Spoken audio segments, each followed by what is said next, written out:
SIR এর enumeration ফর্মকে কেন্দ্র করে বার্তা থাকা ওটিপি প্রতারণা ঠেকাতে দুর্গাপুরের বিধাননগর ফাঁড়ি পুলিশ একটি বিশাল সাইবার সচেতনতা শিবিরের আয়োজন করেছে। CI Ranbir Bag, New Township থানার ওসি নাসরিন সুলতানা ও ইনচার্জ মিহির দে জানিয়েছেন, কোনো পরিস্থিতিতেই অচেতন ব্যক্তিকে ওটিপি দেওয়া যাবে না। প্রবীণ নাগরিকদের হাতে কলমে নিরাপত্তা ও প্রতারণা চেনার পদ্ধতি শেখানো হয়েছে।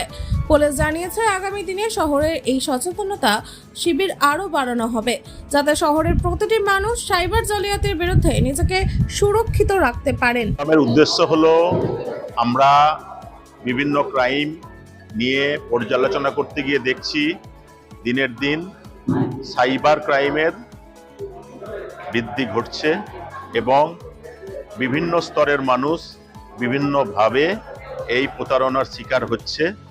তাই আমাদের উদ্দেশ্য একটাই হলো মানুষকে সচেতন করা এবং সাইবার ক্রাইমের বিভিন্ন দিক যেভাবে ঘটছে সেইগুলো মানুষকে জানানো এবং মানুষের মধ্য দিয়ে তাদের যারা আছে আশপাশের সকলের মধ্যে এই সাইবার ক্রাইমের বিশদ বিষয়গুলো ছড়িয়ে দেওয়াই হচ্ছে আমাদের মূল উদ্দেশ্য, যাতে আগামী দিনে সাইবার ক্রাইমের প্রভাবটা কমে এবং মানুষ সচেতন হয় এবং প্রতারকদের হাত থেকে মানুষ নিষ্কৃতি হয়।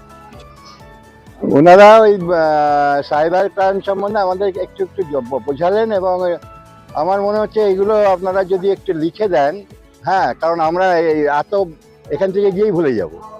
হ্যাঁ, ওটা যদি লিখে দেন তাহলে আমরা বুড়ো বয়স তো মুখস্থ করে করে করে করে যদি ভেতরে একটু ঢোকে, এখন কিন্তু কিছুই ঢুকলো না। হ্যাঁ হ্যাঁ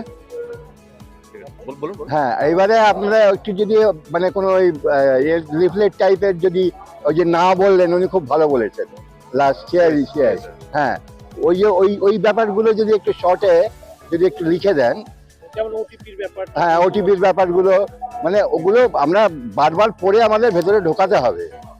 হ্যাঁ।